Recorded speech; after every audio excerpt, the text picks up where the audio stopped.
Roberto Rodrigues, com a salva de palmas. Seja bem-vindo. Muito obrigado pela apresentação, bom dia a todos. Peço desculpa pelo atraso. Lá na roça ele fala que a razão do atraso é a demora. Tem bom que está resolvido o problema nosso aqui. Bom, eu quero agradecer muito ao meu colega Basílio pela oportunidade de estar com vocês aqui em uma cidade em que eu passei em 1967. Acho que o meu parceiro não tinha nem nascido ainda quando eu passei aqui em Paragominas, em 67. Pela Belém, Brasília, que era toda de terra. 1.600 quilômetros de terra. Então, eu sempre estava contando agora o Basílio, nós plantamos uma árvore aqui no bosque, que é uma coisa extraordinária que a cooperativa faz. Sempre quando eu passo de um lugar, que é raro de vir, eu fico pensando, será que eu vou voltar nesse lugar algum dia ainda? Nunca se sabe, né? Então, plantar uma árvore é um testemunho de que passei por aqui. E vocês, um dia, vão passar debaixo dessa árvore, não sabem nem quem plantou, vão ser beneficiados pela sombrinha que vai ter lá. Então, eu já fiz aqui o que me interessava. Deixei uma semente plantada. Graças ao Basílio e a equipe dele, da cooperativa extraordinária que estou aqui. Então, é uma alegria voltar aqui. Quando eu passei a primeira vez em 67, eu falei, acho que nunca mais vou passar aqui, numa cidade no interior do Pará, Paragominas. Acho que eu nunca mais passei aqui. Estou de volta aqui com alegria, porque o que eu vi aqui em 67 era uma sombra que vocês fizeram aqui hoje com a agricultura formidável e uma cooperativa extraordinária. Bom, eu tenho um objetivo de falar sobre agronegócio e cooperativismo. Eu vou procurar ser rápido, parece que já estamos adiantados na hora, e eu sempre trago uma palestra muito grande, falando da agricultura, mas aqui não precisa falar de agricultura, porque você sabe melhor do que eu, agricultor. Eu sou agricultor e agrônomo, conforme falou o nosso companheiro aqui. Quando ele ficou lendo o meu currículo, eu fiquei pensando numa história. Quando eu era recém-formado em agronomia, fui para a fazenda, trabalhar na fazenda com meu pai, e ele me largou a fazenda lá, e eu tinha um senhor que era um velho administrador, ele não tinha formação nenhuma, mas me ensinou muita coisa, pela vida prática que ele tinha. Um domingo, nós estávamos conversando na parte do rancho da fazenda, chegou um rapaz pedir emprego. Vai pedir emprego, isso foi em 1965, hein? Faz tempo. Falou, olha, eu queria trabalhar aqui na fazenda, eu sou encanador, sou carpinteiro, sou maquinista, sou pedreiro, sou eletricista, sei secar café, sei considerar, mas sou mecânico de qualquer tipo de máquina agrícola, faço qualquer negócio. Eu falei para o seu Zé administrador, vamos contratar esse homem. O homem é um coringa, faz tudo. Naquele tempo, gente, não tinha estrada, tinha telefone, não tinha nada. Você quebrava um trator, demorava 3 dias para roubar o trator, o basquete da cidade, demorava tudo. Tem um homem desse aqui na fazenda, conserta tudo, fica uma beleza. Eu falei, não vou cortar o trator, não. Mas vamos contratar o homem, é bom. Eu falei, não. Mas por que, seu Zé? Um homem com 15 de habilidade, mora com 16 necessidades. Eu nunca mais esqueci daquilo. Quando fica contra o meu currículo, falo, nossa, eu vou morrer completamente a pé de necessidade. Mas muito bem. É uma alegria estar com vocês aqui. Muito obrigado, Basílio, pela oportunidade, ao seu pessoal todo da cooperativa, e que eu tive o prazer de conversar mais de perto hoje e ontem à noite. Então, procurar avançar aqui rapidamente. O que eu queria trazer para vocês, aponto para lá? Queria trazer para vocês, muito rapidamente, é o seguinte. O Brasil vem crescendo como produtor mundial, todo mundo sabe disso, estamos crescendo. Nós somos hoje o terceiro maior exportador mundial, mas temos o maior saldo da agricultura do mundo, porque entre países que exporta e importa agricultura, nós temos o maior saldo do mundo. O maior exportador mundial é a China, o segundo os Estados Unidos, nós somos o terceiro maior exportador, mas temos o maior saldo comercial do mundo já. Quer dizer, nós importamos muito menos do que nós exportamos. E estamos bastante e crescendo nesse negócio cada vez mais. Só que, vocês devem lembrar, 22 anos atrás, quando virou o século XXI, a ONU fez um estudo dizendo o seguinte, até 2050, quando vai ter 9 bilhões, 700 milhões de pessoas no mundo inteiro, vai precisar aumentar a produção de comida em 60%. Esse foi um estudo feito no começo do século, olhando 50 anos à frente. Ninguém deu muita bola para aquilo, porque olhar 50 anos à frente, num mundo que muda todo dia, tecnologia todo dia mudando, é um pouco temerário. Então, surgiram alguns estudos dizendo o seguinte, não, 50 anos não, vamos fazer 10 anos. Daqui a 10 anos, para que o mundo tenha comida para todo mundo, não precisa ser 20% da produção de comida, só 20%. E aí, abastece o mundo inteiro. Essa coisa foi crescendo, a saúde foi crescendo, mas tinha um problema. Que problema? Como é que nós vamos compatibilizar o aumento da produção com a proteção do meio ambiente, para garantir o futuro da humanidade, tá? Da sustentabilidade. Né? Como é que vamos poder? Porque a resposta é simples, tecnologia. Tecnologia conserta qualquer coisa. Você com ciência resolve qualquer problema. Aí veio a pandemia 2 anos atrás. A pandemia trouxe uma consequência que estava perdida na história do mundo. Eu quero perder uns minutos com essa conversa inicial para depois a gente avançar mais rapidamente. Que problema foi esse? O problema da segurança alimentar. O que é a segurança alimentar? É comida para o povo de um país. Nós aqui no Brasil não temos um problema de segurança alimentar. Segurança alimentar depende de 2 fatores. O primeiro é a oferta, ou seja, a produção de alimentos. E o segundo é a demanda, é comprar alimentos. A nossa oferta é tranquila. Nós abastecemos o Brasil inteirinho e exportamos para 180 países do mundo inteiro. Então, nós temos uma oferta garantida. O consumo não é culpa da agricultura. O consumo é falta de renda para uma parcela da população, que cresceu muito nos últimos anos, porque o desemprego chegou a 15 milhões de pessoas, não tem renda para consumir. Então, o governo foi obrigado a fazer alguns programas sociais para o povo comer um pouco melhor. Até agora, esse Auxílio Brasil é consequência desse processo de um desemprego brutal. Mas o tema da segurança alimentar, o que ela é importante? A segurança alimentar parece uma expressão idiomática, uma ideia vaga. Não é. Segurança alimentar é a única garantia. Presta atenção, gente. É a única garantia de um país ter estabilidade política e social. Única possibilidade. Costumo dizer, para ficar claro, um homem com fome é um homem bravo, um homem revoltado. Mas uma mãe com os filhos com fome é uma revolucionária. 1 milhão de mães com filhos com fome derruba governo. Então a fome derruba governo. Não sei se vocês se lembram, a Primavera Árabe, que aconteceu 10 anos atrás, foi isso. Vários governos foram derrubados por mulheres quando os filhos estavam com fome. Então a segurança alimentar estabiliza um país. Não é uma conversa xoxa, segurança alimentar, não. É a única condição de um país ter paz. Segurança jurídica, segurança social e equilíbrio político. Então, os governos do mundo inteiro se preocupam em abastecer seu povo, alimentar seu povo, para eles mesmos se preservarem.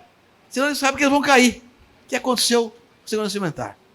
É um tema que surgiu na Europa. Nós aqui temos muita gente que de descendência europeia, italiano, alemão, eu mesmo, também sou de origem italiana e português.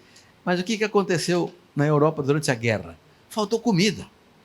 Vários países passaram fome durante a guerra.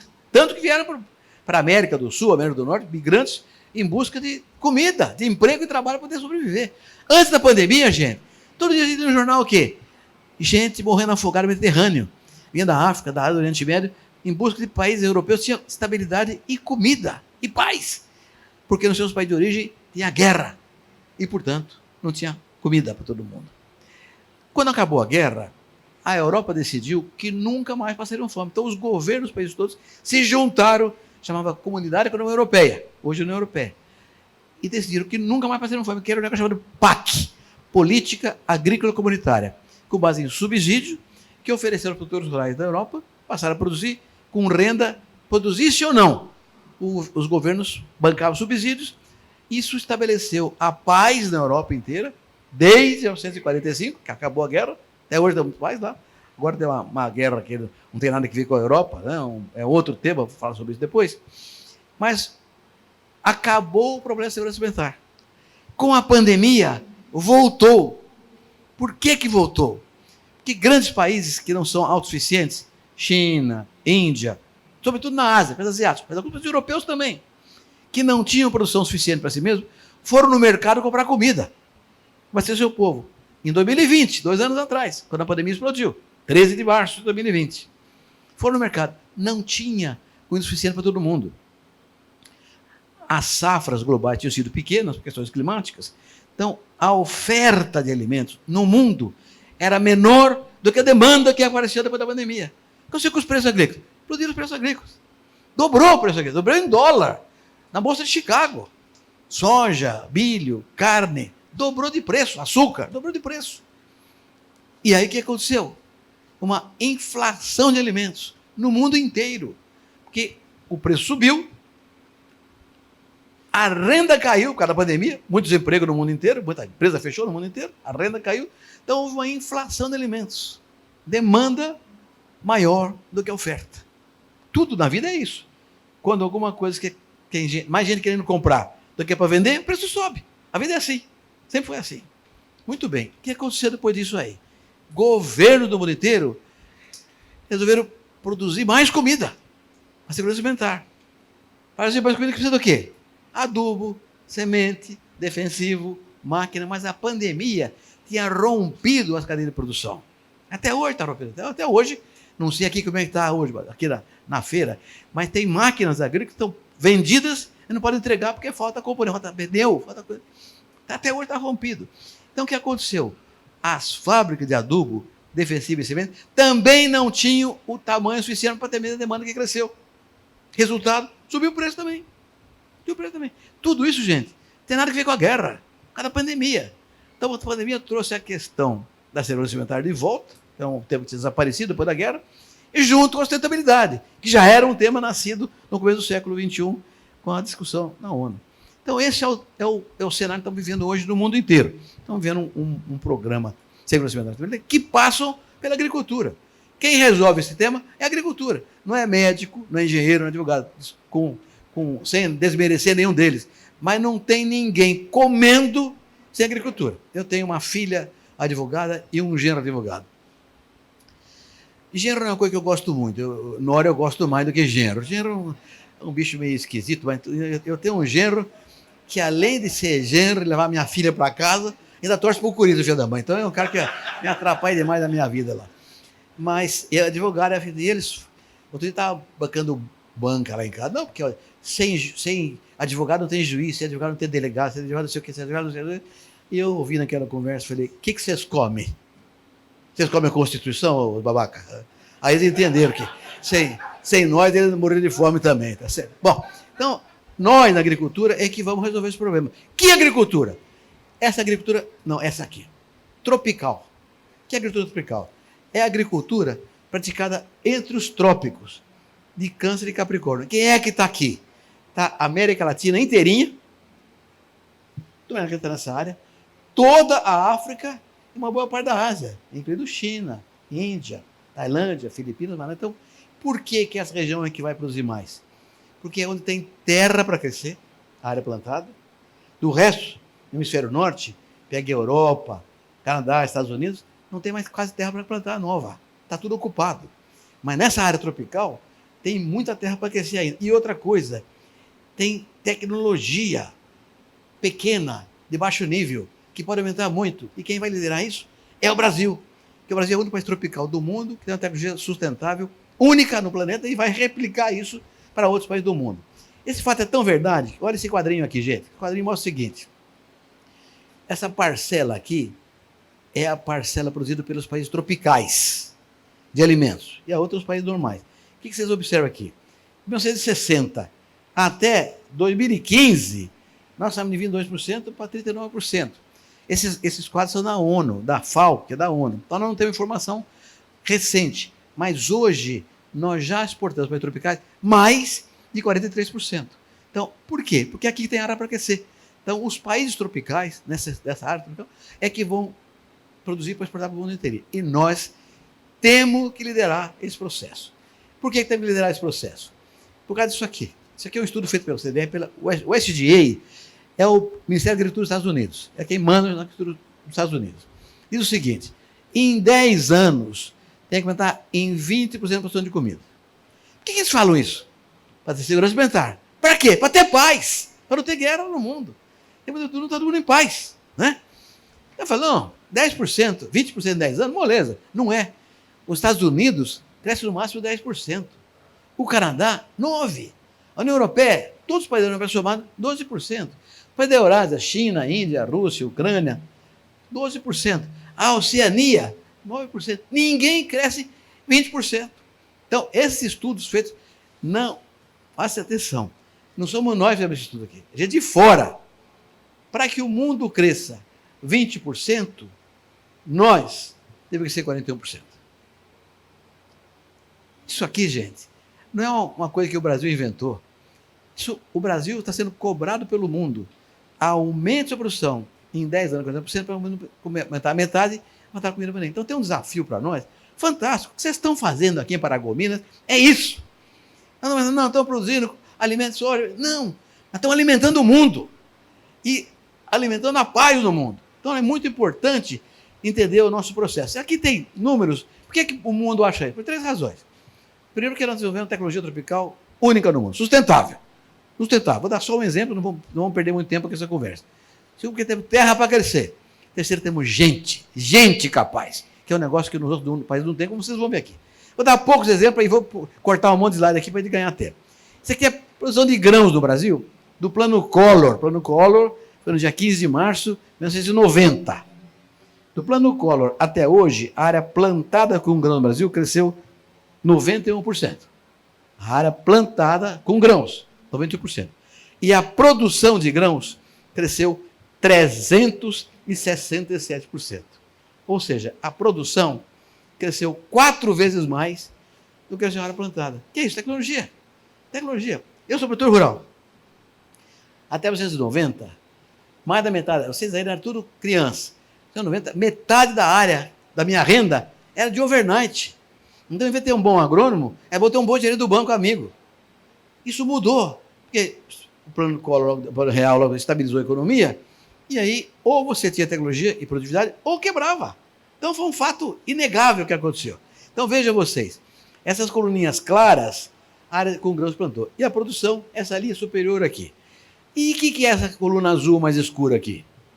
Isso aqui é o seguinte, é a terra que foi poupada de desmatamento do Brasil. Real. Não é intenção, não é sonho, não é discurso ambientalista tolo. É real. Nós cultivamos hoje no Brasil 72 milhões de hectares com grãos. 70. Na verdade, são 51. Mas nós fazemos duas safras, 3 safras, somando tudo a 102 milhões de hectares. Se nós tivéssemos hoje a produtividade por hectare no plano Collor, seria mais 104 milhões de hectares para colher safra desse ano. Ou seja, nós preservamos 104 milhões de hectares porque trabalhamos tecnologia nova nas áreas já serem produzidas. Então, é uma agricultura tropical sustentável. Esse é grãos. Mas se olhar qualquer coisa, se olhar carne, olha frango que cresceu. 526%. São de frango, gente. O que é um frango, gente? Um frango é um ovo, ele vira um pintinho, você enche ele de milho e soja e ele avoa um pouquinho. Então, o que é um frango? Frango é resultado de ovo, milho e soja. Nós somos bons nessas coisas, demais da conta. Fazer umas coisas acontecendo no Brasil. Porco, carne bovina, e continuamos fazendo tecnologia com ABC, com sustentabilidade. Estamos evoluindo sempre o nosso processo, inclusive com um tema novo, que é a energia. A Europa vive acusando a gente que desmatamos, e não sei o quê, destruímos a agricultura. Mas eles lá, tem uma matriz energética deles, tem 15% renovável. A matriz energética teria na Europa. A nossa é 48% renovável. Desses 48%, só a cana vale 19%. A cana, no Brasil, gera mais energia do que toda a energia renovável da Europa. E ele fica enchendo o saco da gente. Quer dizer, eles têm uma matriz energética desastrosa, ele não consegue consertar, porque depende do quê? Depende de carvão, depende de óleo, depende de petróleo, depende de gás, que é tudo fóssil e é tudo insustentável. Não sustentável. Então, o que eles fazem para se perdoar, para passaporte para o céu? Acusa nós de desmatamento de uso indevido da terra. São problemas que não tem. Nós temos uma matriz energética maravilhosa, não é só grão. Então, o primeiro tema é o seguinte: tecnologia. Eu sou agrônomo, produtor rural, desde 1965, nasci na roça, vou morrer na roça, sem pressa nenhuma. Estou com 80 anos, eu digo para todo mundo que eu quero morrer com 100 anos, assassinado por um jovem ciumento e no flagrante. Quer levar o tiro na nuca, quero nem ver a cara do corno. Ele tem um pouco de ambição na vida, senão não vale a pena mexer com as coisas. Né, Carlão? Bom, então não tem pressa nenhuma. Então, falta 20 anos, até mais 20 anos vão contar comigo, contando história para vocês aqui.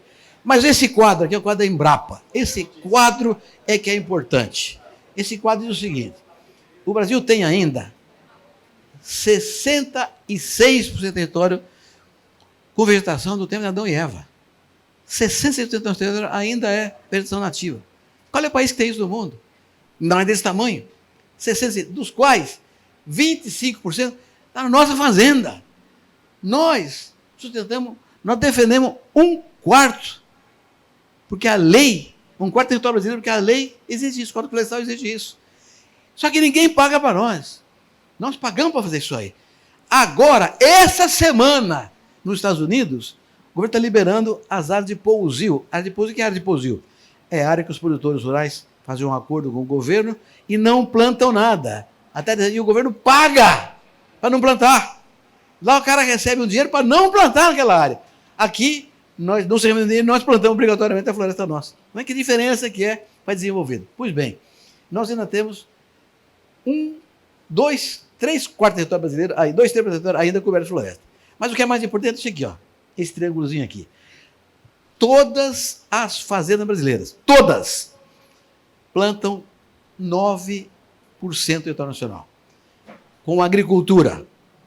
Tudo que você plantar, alface até eucalipto, que é plantado, os 9% do território nacional. Não tem um terreno inteirinho para abrir. E mais 21% de pastagem. 8 mais 3, pastagem nativa, pastagem plantada, tem mais 21%. Então, se você somar pastagem com agricultura, 30% do território são cultivados. Nenhum país do mundo tem essa área gigantesca para cultivar. Claro, com código florestal, desmatamento é complicado, e nós não admitimos de forma nenhuma ilegalidade desse desmatamento, tem que ser legal, autorizado, tudo bem. Então, hoje o que está acontecendo no Brasil é o seguinte, a área de pastagem está sendo publicada na agricultura. Eu lancei como ministro um programa Integração Lavoura-Pecuária. Foi eu que lancei, Economia da Agricultura, em 2003. Hoje tem 9 milhões de hectares dessa integração, porque o agricultor brasileiro é tecnificado. Quando vê uma coisa que dá resultado, ele vai para frente e amplia essa área. Então, primeira coisa, tecnologia. Segunda coisa, terra disponível. Terceira coisa, gente. Aqui, vou falar uma coisa chata para mim, mas é bom para o Brasil. Eu fiz uma palestra outro dia em Aix-en-Provence. Aix-en-Provence é uma universidade tem na Provence, na França, para agricultores franceses e para professor da universidade. Aí me chamaram lá na sala do reitor da universidade, fiquei conversando lá com o pessoal e tal, até que começou, agora encheu a plateia, vamos lá na plateia que vai começar a palestra. Faz uns 4, 5 anos, eu estava com 75 anos. Quando eu entrei na plateia, eu tomei um susto, porque eu era o mais novo da plateia. Era uma veiarada, uma veiarada. Eu olhei aquela velha e falei, que merda que é essa veiarada? Eu pensei o seguinte, já sei, lá no interior de São Paulo, quando faz uma palestra, chamam o cara para palestrar, não tem gente, o que é que a turma faz? Vai no ginásio, solta os moleques do ginásio. Aí enche, o prefeito vai lá junto, solta o ginásio, fica todo mundo lá olhando, ninguém sabe o que está falando, mas enche a plateia. Falei, já sei. Abriram o asilo, os caras viram minha palestra aqui. Aí perguntei lá, falei, não, é o agricultor europeu. O agricultor europeu está ficando velho. O jovem não quer ficar na roça na Europa. E por que ele não quer ficar na roça? Por 2 razões. Primeiro, que o subsídio está diminuindo, a renda está diminuindo. E segundo, que as moças não querem casar com eles. O cara sem renda, sem mulher, vai fazer o quê? Vai para a cidade. Ele não quer ficar na roça. Então está envelhecendo a população. Eu fiquei bobo. Eu era o mais novo da plateia. Aqui no Brasil, onde eu vou, é o que está vendo aqui. Eu sou o mais velho da plateia. É uma merda para mim esse negócio aí. Mas é bom para o Brasil, porque tem uma molecada nova das cooperativas, gente com tesão de fazer esse país crescer, da agricultura maravilhosa que nós temos aqui. Então isso dá um entusiasmo. Olha, se bem que tem uma coisa, eu tenho um critério de velhice que eu acho interessante. Velho é quem tem 20 anos mais do que eu. Então eu não fico nunca. Os outros vão ficando. Hoje, para mim, velho, que tem 100 anos. Quando tiver 100, esse aqui tem 120. Então, é bom esse critério. Você nunca fica. Os outros vão ficar na tua frente. Mas nós temos uma agricultura jovem. E hoje, com a tecnologia de digitalização, com a conectividade, com o negócio da internet, das coisas, vem vindo para a gestão rural, meninas e meninos com enorme competência, com a outra formação mais jovem, mais competente e mexendo na gestão brasileira espetacularmente. Então, para encerrar essa conversa aqui, por que o Brasil pode produzir 40% e o mundo produzir metade, 20%? Temos tecnologia, terra e gente. Nenhum outro país do mundo tem as 3 coisas juntas. Eu afirmo isso com tranquilidade. Eu fui presidente da Aliança Mundial de Cooperativas, conheço 79 países do mundo inteiro. Conheço países em todos os continentes. Tudo. A Europa inteirinha, a América inteirinha, a Ásia uma boa parte, a África uma boa parte, a Oceania inteira. Então eu conheço 79 países. Nenhum país do mundo Juro para vocês. Feito o que nós fizemos em tão pouco prazo de tempo, com tecnologia, com sustentabilidade e com a juventude espetacular que nós temos. Então, dito isso, eu vou passar agora aqui, ó, esse aqui eu até vou passar para vocês, que esse aqui vale a pena.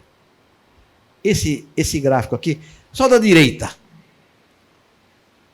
As colunas escuras são o saldo comercial. Aqui é saldo comercial. É a diferença, quer dizer, exporta e importa. Então, o que mostra aqui é que o saldo agregado no ano passado foi de 105 bilhões de dólares. Bilhões de dólares. As outras colunas mais claras são o saldo comercial dos setores, indústria, serviços, etc. O que é? É deficitário eternamente. A agricultura é superavitária e a outra área é exavitária. Então, essa linha branca é o saldo do país. Então, o país só tem um saldo positivo por causa do agronegócio. Então, isso é muito importante. Além do que, o agronegócio representa 27% do PIB nacional e gera 20% dos empregos do país. Então, é de longe o setor mais importante da economia brasileira. Não tem a mesma receptividade na mídia, por exemplo. Pega um grande jornal brasileiro, tem uma parte da agricultura, meia parte da agricultura. E é o setor que vale 27% do PIB, gera 20% dos empregos e é o saldo comercial, depende da nossa. Com a característica, o único setor do Brasil que não parou na pandemia e não desempregou na pandemia foi o agronegócio. Até porque não podemos parar mesmo. Eu sou agricultor, eu só posso plantar quando tem umidade e calor, senão eu não posso plantar. Tem que tratar quando tem que... Vou colher quando está pronto, maduro. Então, a agricultura não pode parar mesmo. Então, nós não desempregamos. E trouxemos uma juventude com uma salarial maior, criando uma condição espetacular para o nosso agronegócio, crescentemente falando. Muito bem. Então, vem duas perguntas para nós. Duas perguntas para nós. Abre para mim uma garrafa, por favor. Obrigado. Velho também tem isso. Velho tem dois defeitos graves, fora os terceiro e o quarto. Uma primeira é a coluna que estraga. E outra, a boca fica seca depressa. Os outros eu não vou contar. Que é mentira. Bom, vem duas perguntas. Primeira pergunta. Não podemos entrar em 40% de produção em 10 anos? Podemos. O que nos trouxe aqui até agora hoje? Tecnologia, terra e gente. E mais um quarto fator externo. Mercado demandante. A demanda do mundo cresceu. Não adianta nada produzir, não é quem compre. Então, nós estamos vendendo, porque tem gente comprando. Esses quatro fatores existem. Então, a segunda pergunta, mas nós vamos fazer isso? Não sei se vamos fazer isso. Porque depende de uma estratégia. Nós precisamos de uma estratégia que nos permita esse crescimento. Estratégia de que coisa nós precisamos na estratégia? Primeiro, nós precisamos de logística. Está acontecendo hoje mesmo aqui com o pessoal da cooperativa.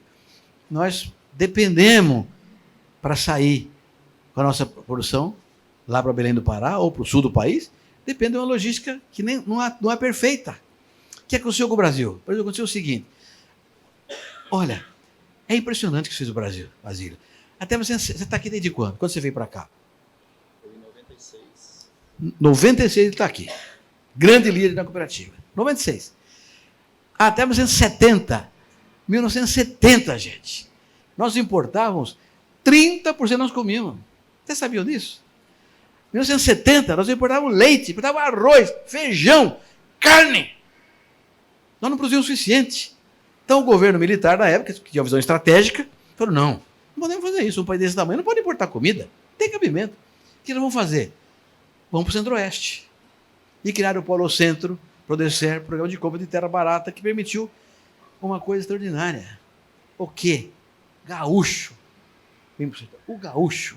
Eu considero o gaúcho como o brasileiro que rasgou a cortina no horizonte, enxergou o futuro e trouxe a locomotiva do progresso para cá. Seguido de Catarina, Paranaense, Paulista, Mineiro, Nordestino, aí veio tudo. Mas o gaúcho foi o condutor desse processo todo. Então eu tenho uma admiração pelos gaúchos fantástica, que eles fizeram essa coisa acontecer. Meu pai, eu comprei uma fazenda encerrada em 73. Trabalhava na terra do meu pai, terra roxa, comprei uma fazenda encerrada. Ele falou, meu filho, você tá louco? Cerrado, nem dado e nem herdado. Não presta esse trem aí. Era terra ácida, não segurava umidade. Não tinha argila toda como aqui, tem argila, mas não é todo cerrado tem argila. E tem uma mentira uma mentira trágica. A maior mentira da história do Brasil, quem fez foi o escritor, o escrivão da frota Pedro Cabral, chamado Pero Vaz de Caminha. Ele, para puxar o saco do rei, falou: nessa terra, em se plantando, tudo dá. Mentira. Sem calcário, sem adubo, não dá nada. Porque o cerrado é pobre. O Brasil é terra pobre. Mas na cabeça de todo estudante do Brasil, o molequinho vai no grupo escolar, o que é a primeira coisa? Aqui qualquer tonto ganha dinheiro, porque planta dá. Que é mentira, essa mentira está na cabeça do povo brasileiro. Tem que ser consertada. O que dá mesmo é tecnologia, determinação, vontade e coragem que os gaúchos tiveram de rasgar essas estradas brasileiras e vieram para cá. Eu, quando vim para cá em 67, eu tinha me formado fazia 2 anos, tinha casado fazia 1 ano, eu queria ter certeza que o Juscelino Kubitschek tinha rasgado o Brasil com progresso.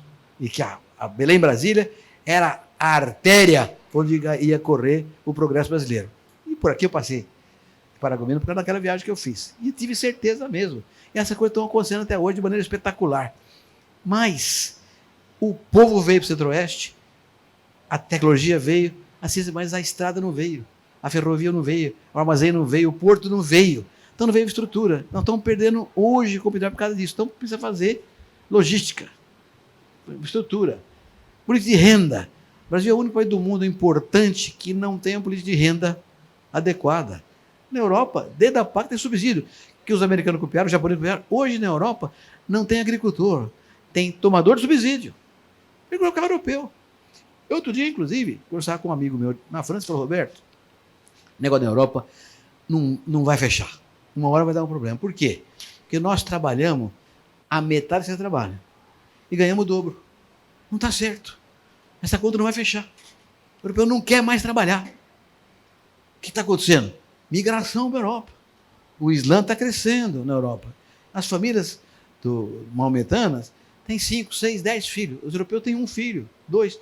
Daqui a 20 anos, a maioria não será mais europeia. Então, a renda não vai fechar. E nós ainda estamos crescendo nesse processo de recente urbanização, conquistando a fronteira agrícola brasileira.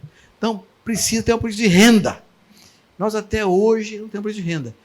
Eu criei cooperativa de crédito na minha cidade, lá em Guariba, em 71, cooperativa de crédito rural. O cooperativismo começou a crescer naquele período. O cooperativismo, a lei do cooperativismo, que criou o cooperativismo, é de 1969, gente. A legislação cooperativa brasileira é de 69. É muito recente. Nós somos muito jovens ainda, comparado com o resto do mundo. Eu fui outro dia, eu não conhecia o Vietnã. Eu não conhecia o Vietnã.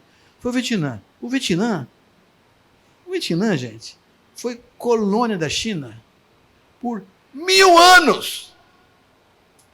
E nós ficamos preocupados que temos 500 anos. Foi colônia há 1000 anos.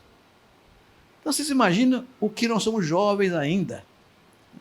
Então, o que nós podemos avançar é espetacular. Então, logística e estrutura precisam contar. Comércio. Hoje, o comércio mundial de alimentos, 40% acontece em acordos bilaterais, que aumenta o comércio, aumenta a renda. Nós não temos nenhum acordo importante. Então, com um país pequeno. Tecnologia, temos que avançar em sustentabilidade. Sustentabilidade é essencial. Hoje, o consumidor do mundo desenvolvido quer comprar um produto, quer saber como é que ele foi produzido, com que tecnologia, com que mão de obra, como é que aquela coisa foi produzida. Então, tem que ter sustentabilidade. Isso tem algumas consequências. Nós temos problemas de direção. Nós temos ainda desmatamento ilegal na Amazônia. Isso é desmanche nossa imagem lá fora. Então, nós, produtores rurais, temos que ser contra toda e qualquer ilegalidade. Não pode citar. É ilegal? Não pode. Nós temos que ser contra. Incêndio criminoso? Tem que ser contra. Invasão de terra? Tem que ser contra. Grilagem? Tem que ser contra. Questão fundiária da razão? Tem que ser contra. Nós temos que defender a lei. Por quê? Se nós fazermos qualquer coisa ilegal que os outros façam, por mais sustentável que a gente seja, por mais correto que a gente seja, a imagem será usada contra nós porque é nosso concorrente. Você não pode dar ao lado. Você dá ao lado, ele multa. Imagina. Então, nós temos que acabar com problemas ilegais. Claramente. Por mais que isso prejudique, eventualmente, o agricultor. Mas ou nós defendemos a legalidade, ou não vamos ficar para trás desse processo todo aí. Então, nós temos que resolver essas questões legais aí. Por último, só para terminar essa primeira parte da minha conversa, que nem cheguei na cooperativa ainda. Por último, uma coisa que eu quero conversar com vocês é o seguinte. Ontem, não sei se ontem ou hoje eu vim conversando com alguém, foi hoje com o Senhor André, sobre a incapacidade de comunicar que nós temos no Brasil. Eu vou contar uma história para vocês. Há uma atriz francesa, chama Catherine Deneuve, uma atriz maravilhosa, que fez um filme chamado Bela da Tarde. É uma mulher linda, maravilhosa. Há 5 anos atrás, ela ganhou o maior prêmio do cinema europeu, chama Molière Award, o maior prêmio do cinema europeu. E um repórter perguntou para ela, como é que você, esse prêmio, como é que você... Olha, eu devo esse prêmio e ofereço esse prêmio aos agricultores franceses. Eu falei, mas como? Um artista famoso como você, de cinema, nasceu na cidade, não tem nada a ver com agricultura, como é que você dá um prêmio de cinema para os agricultores franceses? Ela respondeu, como é que você acha que eu estou viva? O que você acha que eu como? Eu como rolo de filme? Não. Como é que você acha que eu estou vestida? E seda, sapato de couro? Sem agricultura não tem nada disso. Está vendo meu ruge? É urucum, é meu ruge. Meu perfume vem de flores, são agricultores que plantam. O papel que eu leio para estudar meus filmes é feito de árvore. A árvore não é a fábrica de papel que planta, é agricultor que planta. Então, tudo que eu sou e todos vocês, falou para o jornalista, dependemos dos agricultores franceses. Então eu fico com uma inveja louca dela, porque na mesma semana que ela deu essa eleição, tem aquela modelo gaúcha linda, como é que ela chama? Gisele Bündchen. É linda, é um pouco grande para o meu gosto, mas ela é uma mulher muito bonita.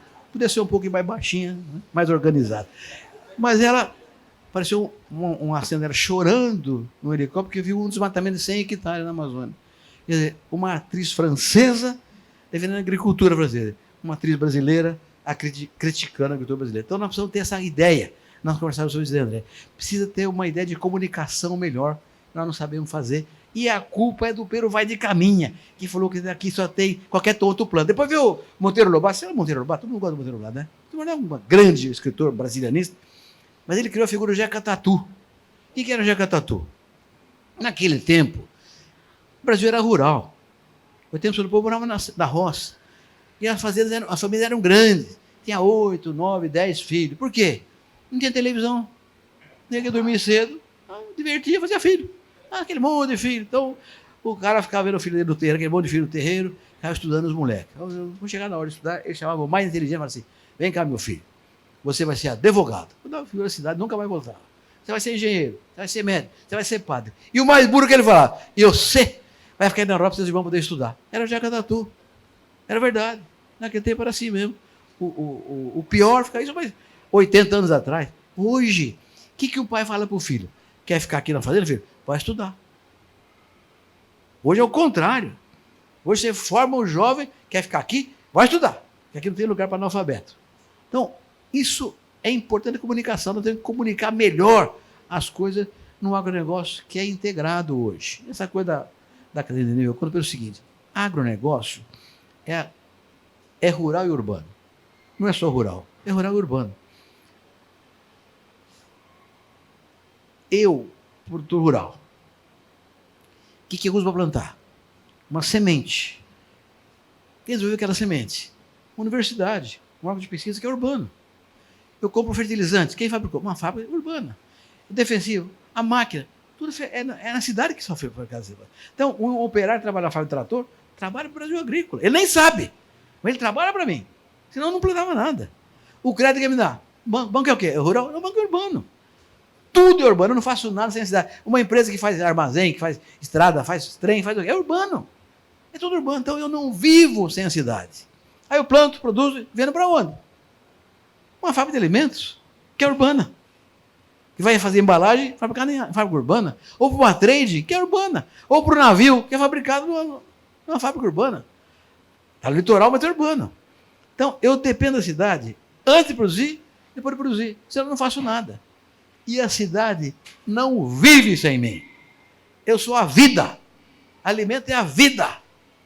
Deus nos deu a vida, mas ela só continua porque nós produzimos o alimento que está vivo. Então o agricultor é um parceiro de Deus.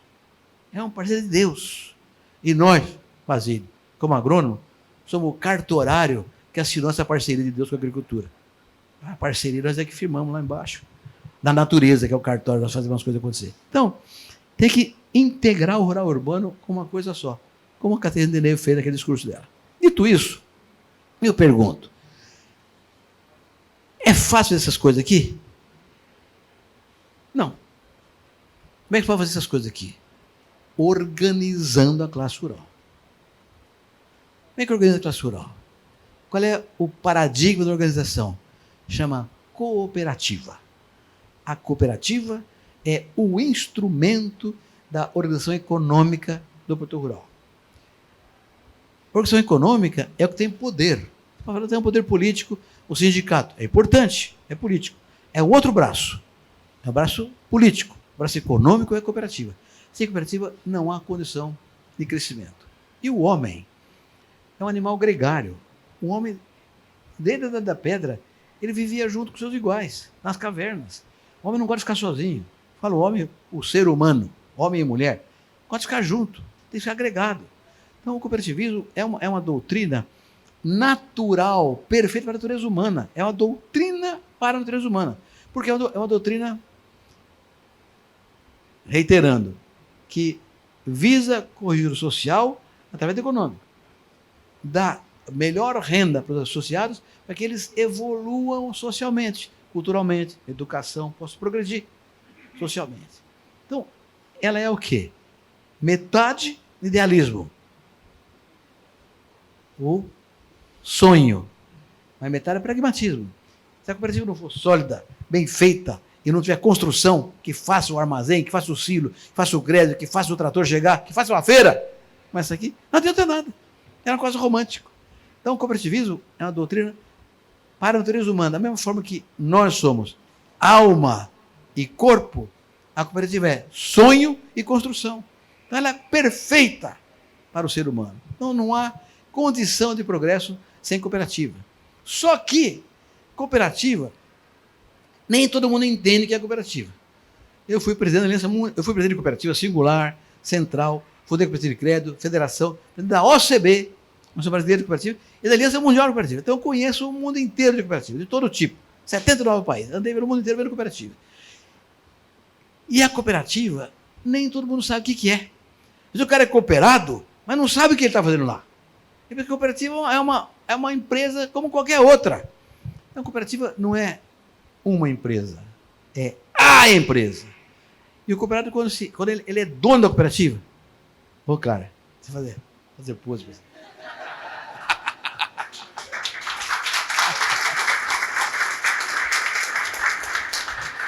Ele me tirou do sério, agora ele até tirou do sério.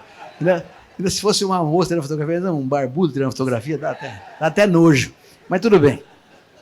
Então, a cooperativa, quando você decide fazer uma cooperativa, não é porque é bonitinho. A cooperativa, ela só deve ser feita. Estava falando hoje com o Basílio, pessoal dele. Para dar certo, tem que ter 3 razões. Primeiro, tem que ser necessária. A pessoa tem que achar que sem a cooperativa vão quebrar. Não vai dar certo progredir. Você tem que ser entendida como um instrumento necessário. Mas isso, se você não sabe o que é a cooperativa, você não vai nem entender que a cooperativa é necessária. Tem que conhecer a doutrina, um mínimo de teoria, para você falar, isso é uma coisa boa para mim. Não, tem que ser necessária. Primeira coisa. Não, vamos fazer uma cooperativa. Estava conversando hoje.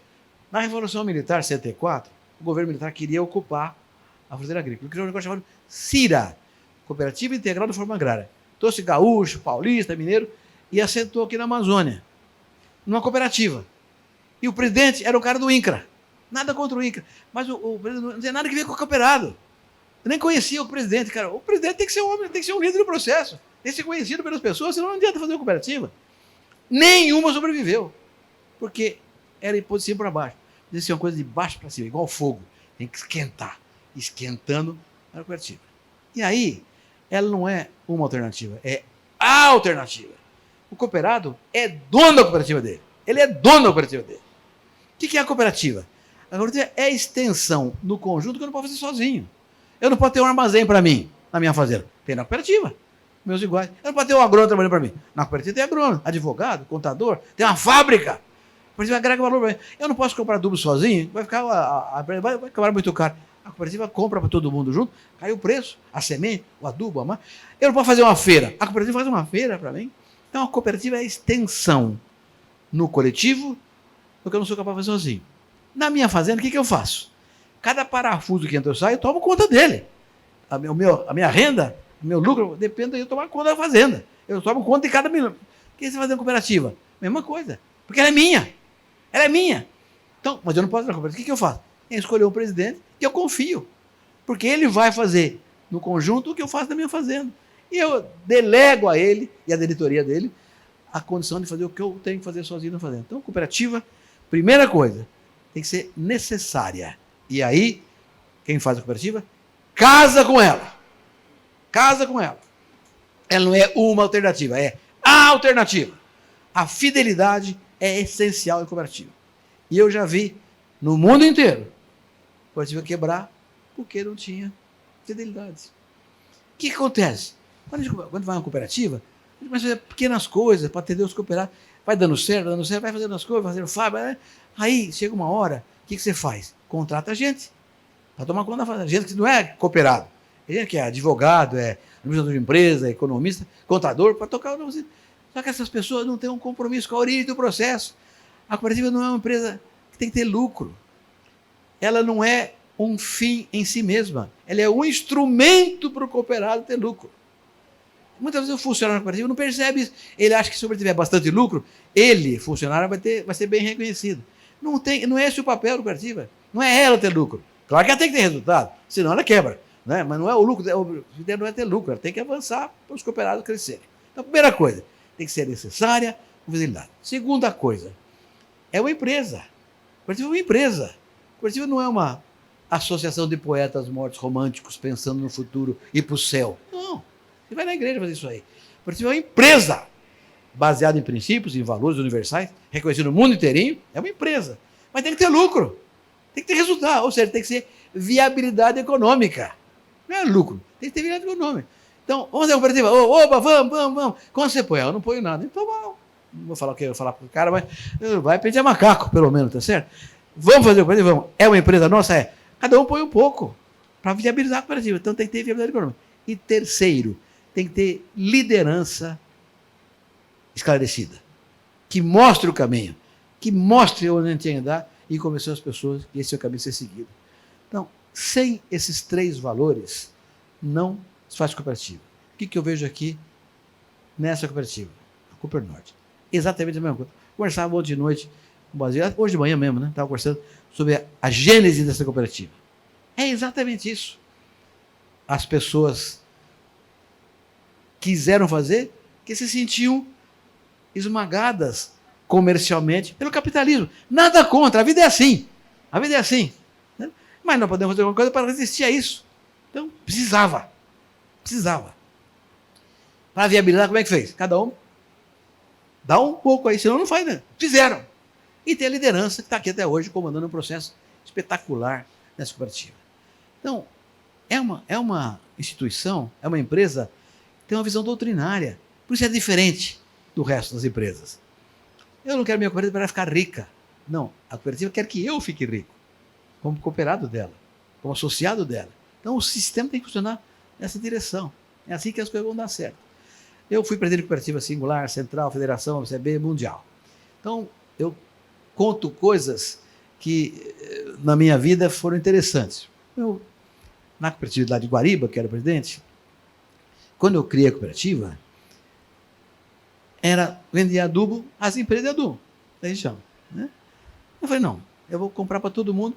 Comprei pela metade do preço que os fabricantes faziam. Então, irriguei todo mundo com fertilizante, com defensivo, com semente, com mais. A cooperativa foi explodindo, crescendo maravilhosamente bem. Aí, mas era o tempo da inflação. Inflação era 30% ao mês, 20% ao mês naquele tempo. Então, eu estava meio na minha sala, trabalhando lá, entrou um funcionário, um cooperado, brabo, atrasado, com um martelo na mão. A cooperativa tem ladrão nesse cooperativa aqui. Você aqui é ladrão! O que aconteceu? Heitor, o nome dele. O que aconteceu, Heitor? Era um velhinho, que até era menino ainda. Falou assim, que aconteceu, Heitor? Esse martelo aqui, lá no supermercado, custa metade do preço da cooperativa. Você é ladrão. Por quê? Provavelmente, o martelo da cooperativa tinha sido corrigido pela inflação e do armazém lá fora não tinha sido corrigido pela inflação, estava, por acaso, num preço menor que a cooperativa. Eu falei, mas escuta, quanto você ganhou com adubo? Quanto você com os defensivos que você comprou aqui? Quanto você ganhou com as bancas que você comprou aqui? O crédito que eu te dei, repassado do Banco do Brasil para você? Quanto você ganhou com isso? Não vai brigar com ele por causa do martelo? Ele enfiou o rabo no meio da perna e foi embora. Mas isso acontece muito, gente. Acontece muito. Você, às vezes, vai encher o saco da cooperativa porque tem um produto que está mais caro que no mercado. Vou contar uma história para você interessantíssima. Viu, Basílio? Quando eu era presidente da OCB, tinha o que é hoje União Europeia, chamada Comunidade Econômica Europeia. E eu queria mostrar para a liderança política brasileira como formar cooperativista.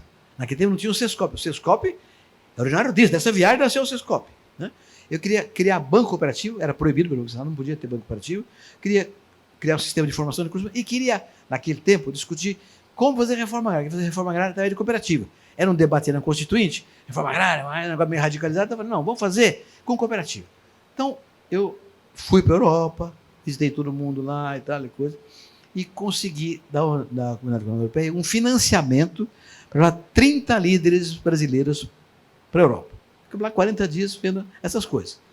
Daí, surgiu os bancos cooperativos dessa visita, surgiu o Sescop dessa visita, foi uma coisa impressionante, né? E a reforma agrária, nós demos na Constituinte, na Constituinte, a direção da reforma agrária está até hoje lá.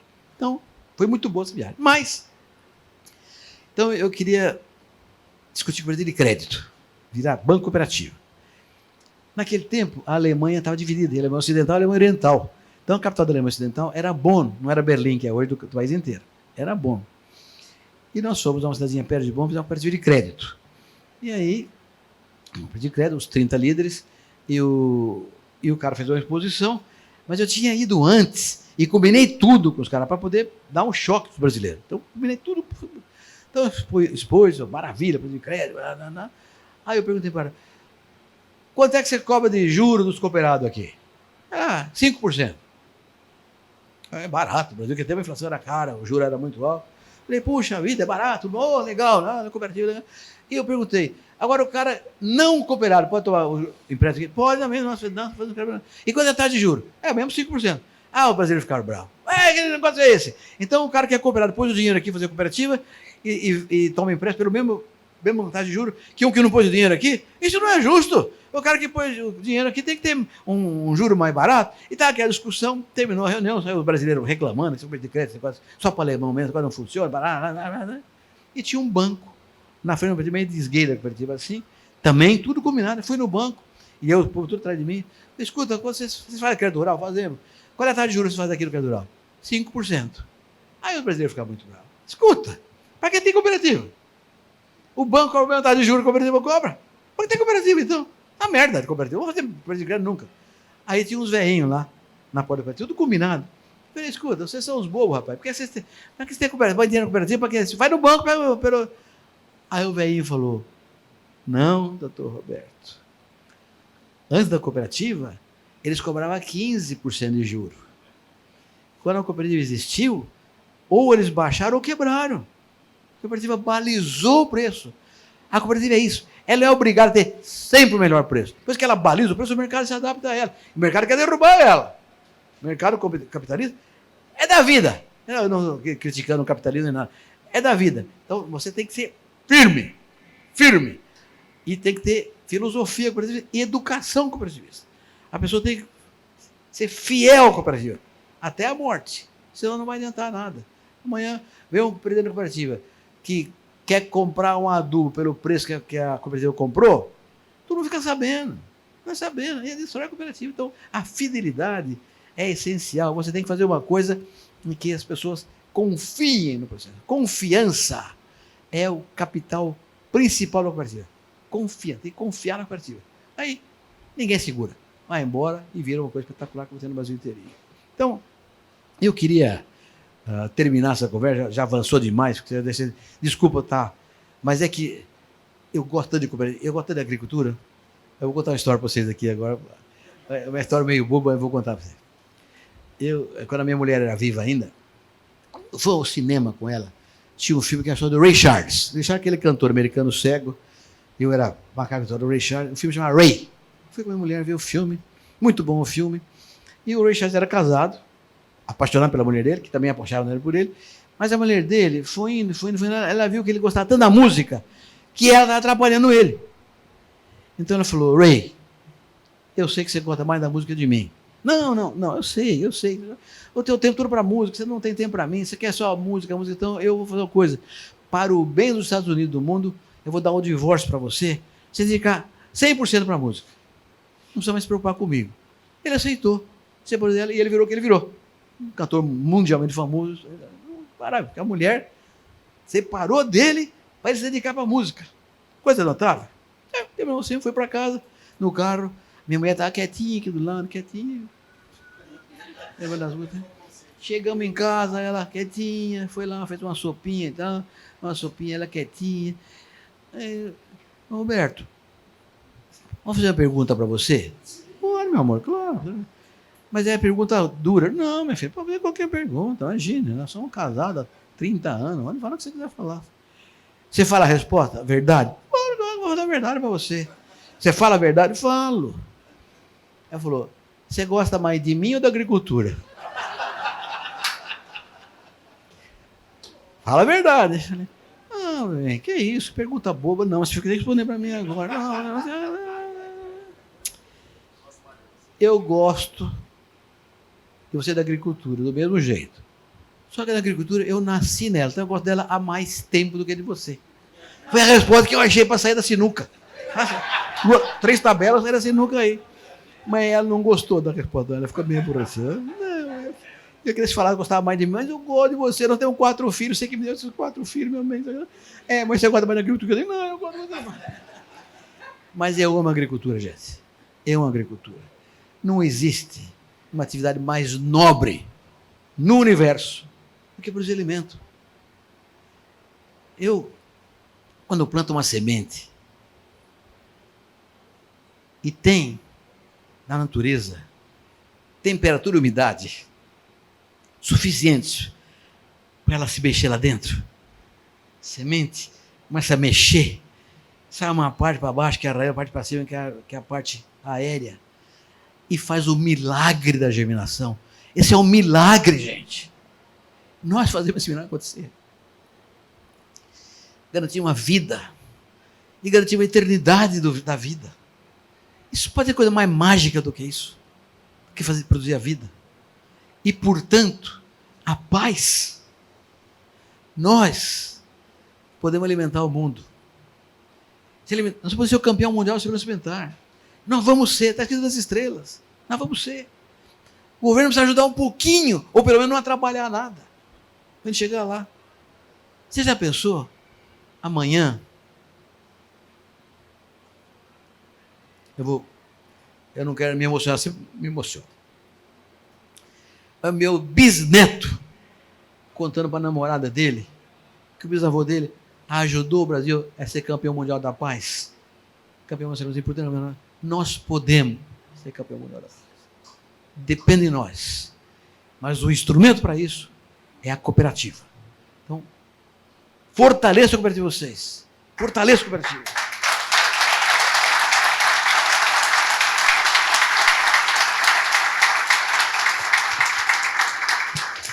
Ainda bem que vocês me pararam um pouquinho. Já, a lágrima voltou tudo para trás aqui. Está chegando a lágrima, já voltou para trás.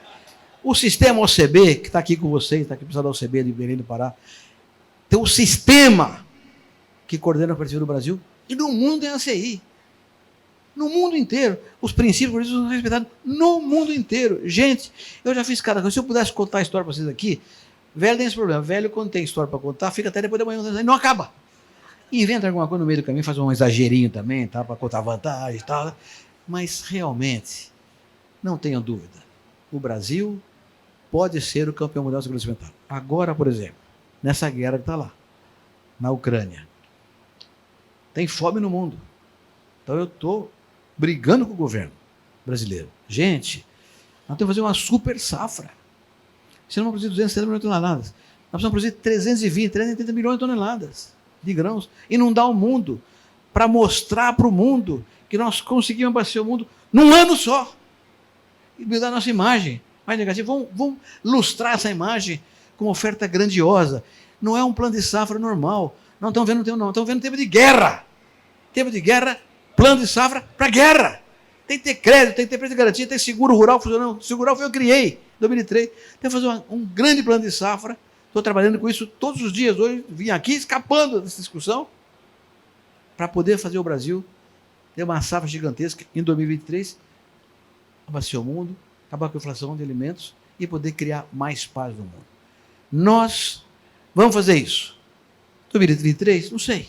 24, 25? Não sei. Mas nós vamos fazer isso. E eu quero ajudar vocês todos, jovens. Eu quero ajudar vocês, velhinho, a levantar a taça de campeão mundial da paz. Eu quero. Vamos nisso, gente, que vale a pena. Obrigado.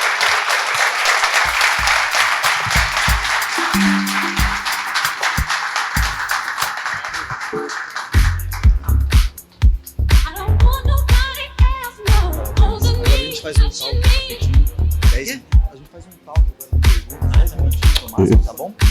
Pessoal, então, vou pedir para que vocês se mantenham aqui. Agora a gente vai fazer um talk, uma conversa rápida aqui com o nosso querido Roberto Rodrigues. Depois dessa palestra maravilhosa, a gente vai ter um tempinho um pouco maior agora também para explorar alguns questionamentos aqui com ele. Então, vou começar diferente agora, vou começar logo com uma pergunta. Quem é que gostaria de fazer uma pergunta, por favor? A gente tem lá, por favor.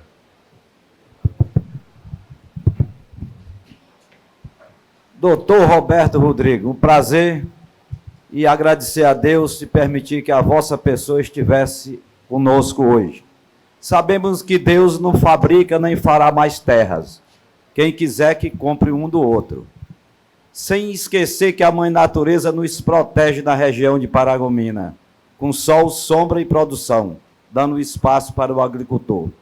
Eu lhe pergunto, no seu conhecimento, Paragominas cresce muito rápido, em curto prazo, os preços de hectare de terra?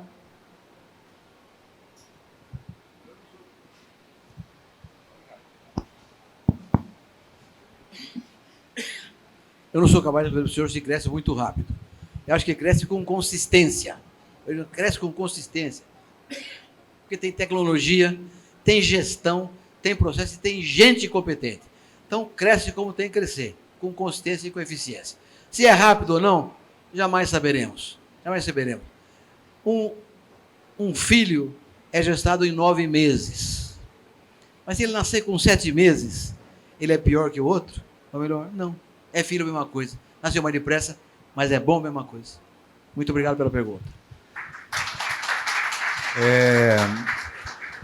Doutor Roberto, eu falava na minha palestra de antes de ontem sobre que poucos do agronegócio conhecem a Associação Brasileira de Marketing Digital do Agro, que ela existe, tem cursos gratuitos, ela explora, e a gente tem...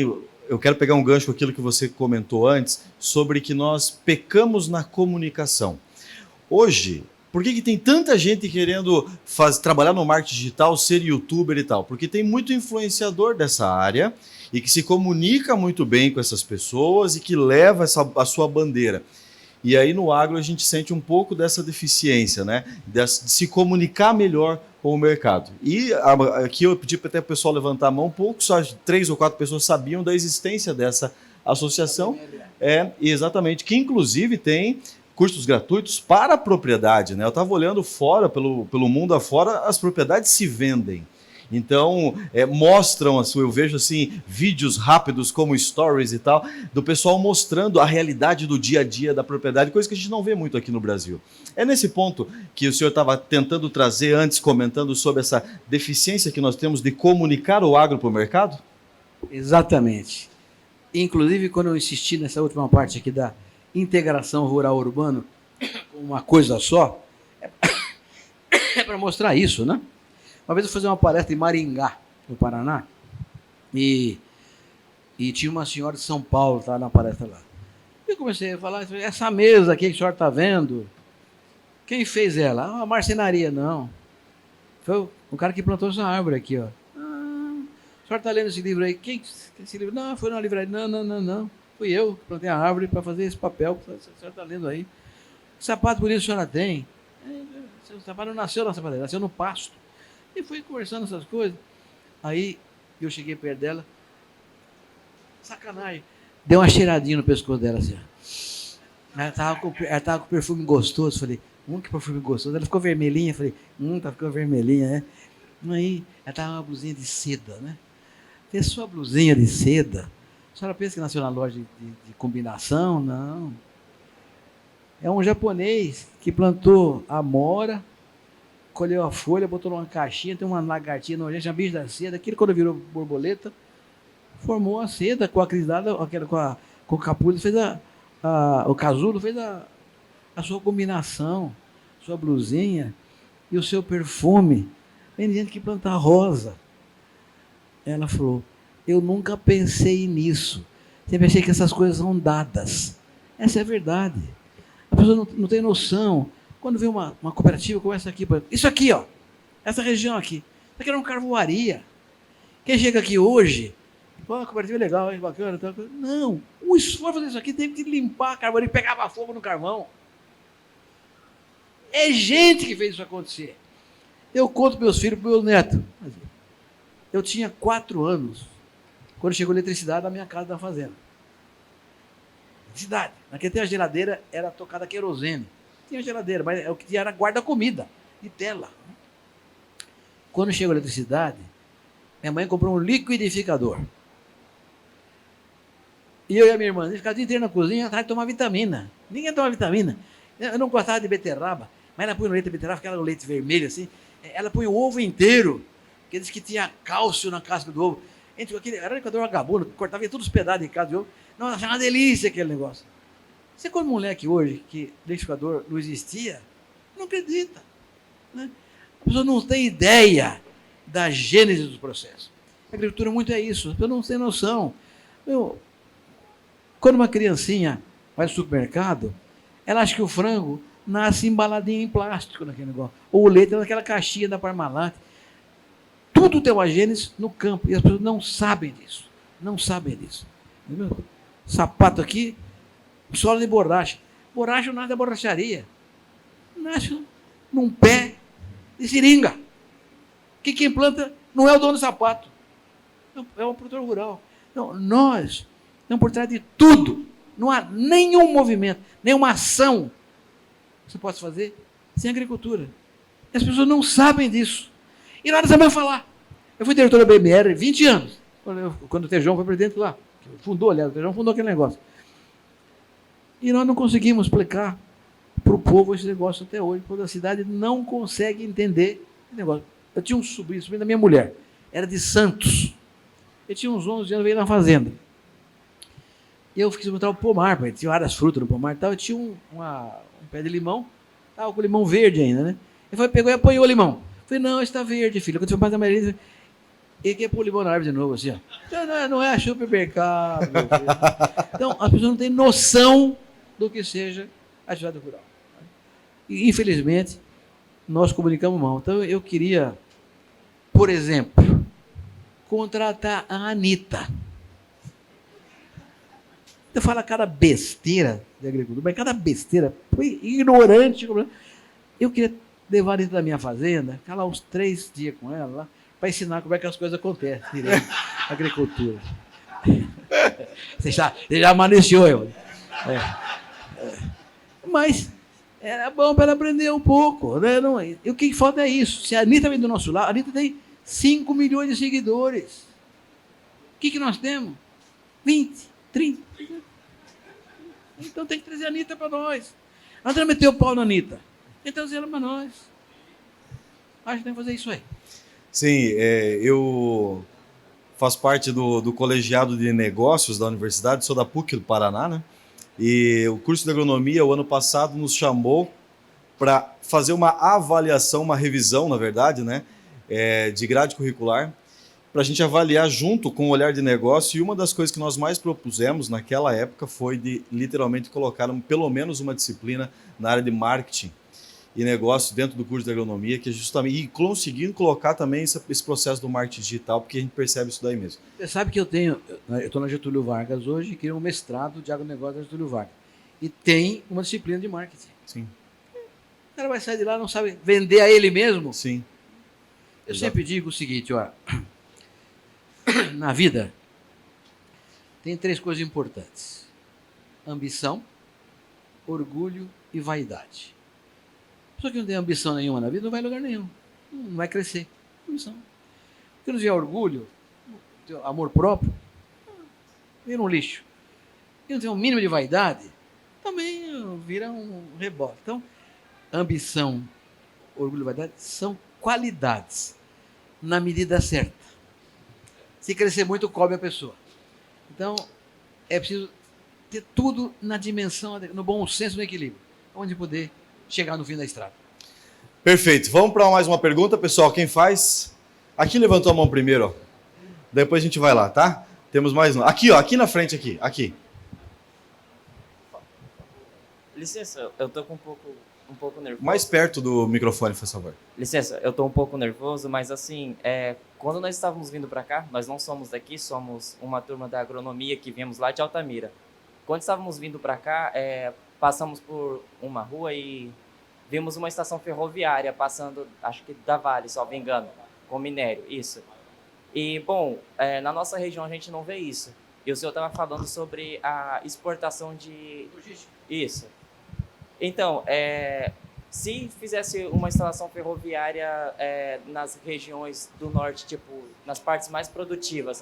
Tá fazendo uma pergunta? Põe mais perto do microfone da boca, assim, ó. Se fizesse uma instalação ferroviária na parte do norte, nas partes mais produtivas, como isso impactaria a exportação de produtos e também quais seriam os benefícios, os pontos positivos e negativos disso? Ó, qual é o seu nome, filho? Wellington. Wellington, boa pergunta, muito obrigado pela pergunta. Bom, a resposta é sim, ajudaria muito, porque a nossa, como eu falei antes, quando nós viemos para o Centro-Oeste, qual que está o Centro-Oeste?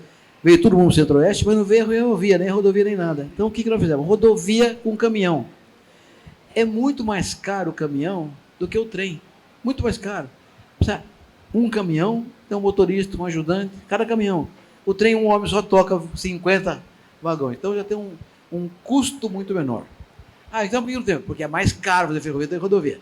Ferrovia é mais caro de fazer. Só que paga muito mais longo tempo. Fez uma vez, vai. Estrada, tem que reformar a estrada. Ferrovia não. Outra coisa, uma locomotiva faz um transporte emitindo fumaça. Se ela é elétrica ou se ela é diesel, fumaça. Agora, é uma locomotiva com 50 vagões. 50 caminhões tem muito mais fumaça. Então, o meio ambiente é muito piorado, a sustentabilidade é muito pior na rodovia do que na ferrovia. Fora o material, né? Você tem materiais recicláveis no trem, que no caminhão difícil ter reciclável. O pneu estraga, tem que trocar, não recicla o pneu. A roda do trem é de aço, aquele negócio vai durando 500 anos, tá certo? Então, tem vantagens enormes, mas a principal vantagem é o custo do transporte. O custo ferroviário deve ser muito mais baixo do que o rodoviário. Qualquer lugar do mundo é assim. Tanto é verdade que a China agora, que é um país que tem estrategicamente, está voltando a fazer a Rota da Seda, fazer uma ferrovia rompendo a Europa inteirinha para entregar o produto dela na Europa. É ciência, em vez de fazer estrada, fazer ferrovia. Então, a ferrovia é muito melhor, por todas as razões, ambientais, custo de transporte, tudo é muito melhor. O problema é que é mais caro fazer uma ferrovia do que fazer uma estrada. Então, o Brasil optou pela estrada. Foi um erro estratégico do passado. Ninguém tem culpa.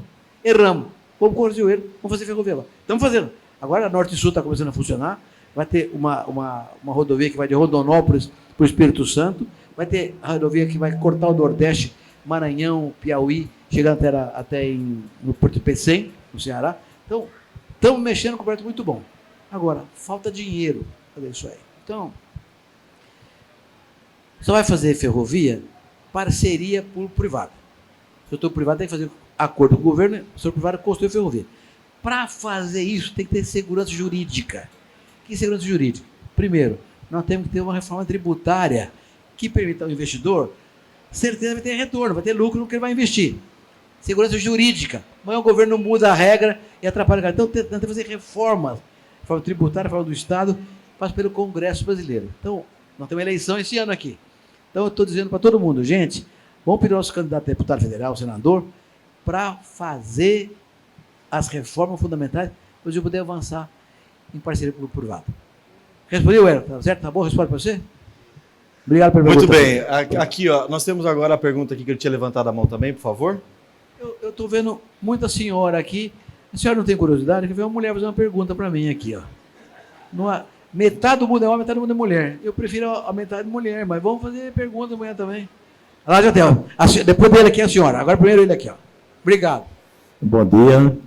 Eu sou José Vicente, presidente da Amazon Cop, sede em Castanhal, Pará. Eu não sei se o trato de professor, de doutor, eu acho que devemos tratar como cidadão do mundo. Exemplo, um ícone da paz. Já ganhei um prêmio do governo da Suécia, chama Arnold Schwarzer, da Suécia, pelo meu papel da defesa da paz universal. Então eu já ganhei esse prêmio, está lá no meu escritório. Obrigado.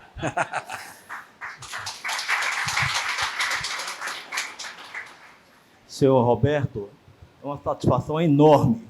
Todos nós aqui estamos com os corações palpitantes. Eu quero dizer para o senhor que estou aqui no Pará há 35 anos, eu sou paraibano. Estou nessa terra que é a realidade e a tendência de importância, principalmente na agricultura. Quero dizer para o senhor que nós temos exemplo de cooperativa aqui, como a Canta, em Tomé Açu. Nós temos aqui em Paragominas essa extraordinária exemplo e referência, que é a Coopernorte, hoje na liderança do presidente Basílio. A minha cooperativa, a nossa cooperativa, digo a minha porque sinto-me com a responsabilidade para que este agricultor, que é o meu público, possamos, juntamente com a equipe técnica, dar a ele o potencial que o seu diagnóstico apresenta. Eu queria fazer uma pergunta para o senhor, que nós que fazemos cooperativa, em especial, muitos presidentes de cooperativa que tem aqui, como eu, que trabalha principalmente com a agricultura familiar. Qual é o peso da agricultura familiar na competitividade brasileira, o potencial? Qual é a nossa responsabilidade? Que orientação o senhor nos dá para que a gente possa cumprir o nosso papel e proporcionar a esses agricultores o potencial que, na realidade, ele realmente tem? Ótima pergunta. Muito obrigado ao senhor. Mas antes de responder, eu vou contar duas histórias. Quando eu vim aqui pela primeira vez, só tinha asfalto e Castelhano também no Paraná, 60 quilômetros de asfalto. O resto era tudo terra. Veja só que progresso você vê aqui. E segundo, eu tenho um colega de turma que trabalhou na cooperativa Tomé Açu, um japonês chamado Yoshio Kamizo. Então, eu tenho muito carinho por essa região, por essas duas razões. A sua pergunta é fantástica. Não sei se vocês sabem aqui, o Brasil tem 5 milhões de agricultores. 5 milhões de agricultores, dos quais 1 milhão estão no mercado. 4 milhões estão fora do mercado. São pequenos produtores, agricultura familiar, que são a trama do tecido socioeconômico da agricultura. Sem agricultura familiar, sem pequeno produtor, não há uma sociedade que se sustente. Não pode ter só grande no mundo. Não tem que ter grande, médio e pequeno. A agricultura familiar é fundamental para essa estrutura social da agricultura brasileira. Então, é preciso trazer a agricultura familiar para o mercado. Como? Só tem um caminho. 2 caminhos. Um é subsídio. Países que fizeram. Europa, Japão também fizeram. Outra é cooperativa.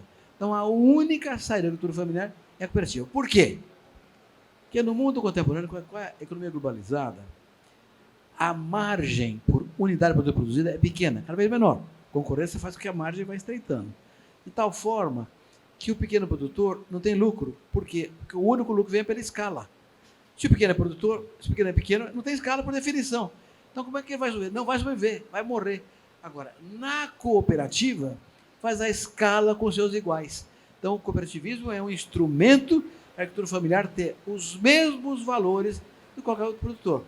A cooperativa vai entregar para ele tecnologia, assistência técnica, crédito, vai agregar valor, vai comercializar, vai comprar. Então, dá para ele, no conjunto, porque ele sozinho não terá condição jamais de ter e, portanto, será eliminado do processo. Muito obrigado pela pergunta. Espero ter respondido. Vamos lá então para a nossa representante feminina agora. Bom dia a todos, bom dia, doutor Roberto. Quero primeiro agradecê-lo por tamanha entrega a todos nós aqui. Muito feliz de estar aqui com o senhor hoje. Segundo, que o senhor mandou apertar os deputados, e eu estou apertando o meu aqui, o deputado Joaquim Passarinho. Mas esse é bom, esse é nosso. Que bom! E aí o senhor tocou no assunto da mulher. Eu estou atualmente presidente do Sindicato Rural do nosso município, de Paragominas, e eu gostaria de ouvir do senhor o que o senhor tem a dizer das mulheres aqui agricultoras.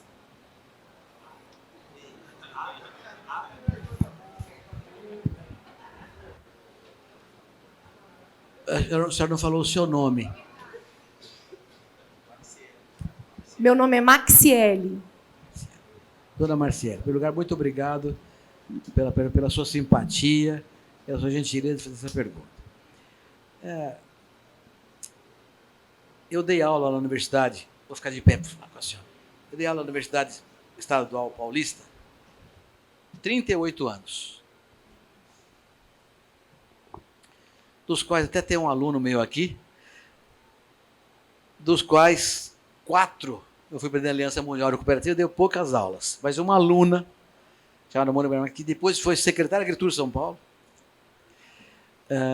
me substituiu nesse período todo fora. E quando eu comecei a dar aula, nos anos 60 do século passado, eu tinha 5% de alunas, não é 5% de alunos. Quando eu saí, há 10 anos, tinha 55% de alunas, 55% de homens. O que essas meninas estão fazendo na agricultura hoje, qualquer cooperativa, sindicato rural, agroindústria, fazenda, há uma crescente participação feminina na gestão do processo rural. Em tudo. Cooperativa, agroindústria, sindicato rural. Então, eu vejo a mulher com uma participação crescente e qualificada. Eu fui professor, né? Estava em Piracicaba, eu queria ficar noivo e queria comprar uma aliança para minha noiva, eu não queria comprar o mesado do meu pai.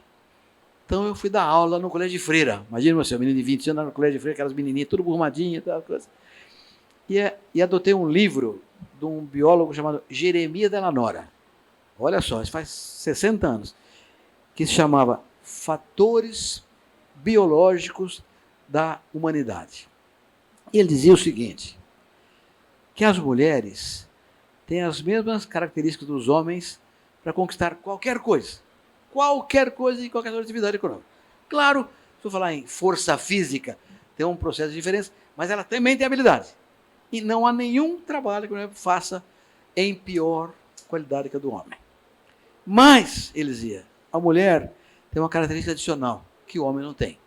E é o seguinte, a mulher tem, por natureza, a responsabilidade da preservação da espécie, ela que garante a espécie ser preservada, ela tem uma preocupação com as conquistas obtidas.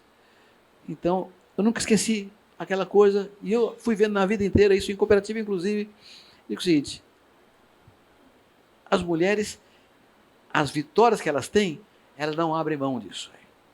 Aquilo é uma conquista, daí para frente é outro patamar. Agora, eu cansei de ver homem a minha vida inteirinha, jogar tudo que tinha fora por causa de mulher. Eu não vi nenhuma mulher jogar fora por causa de homem.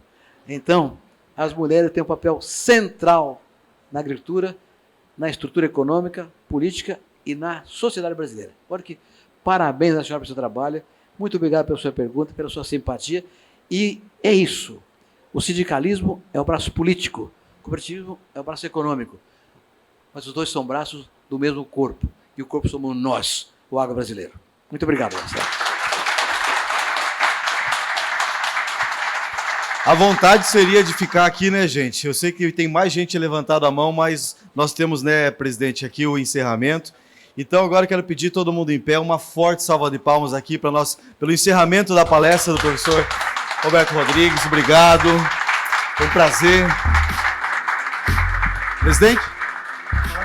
Então agora a gente...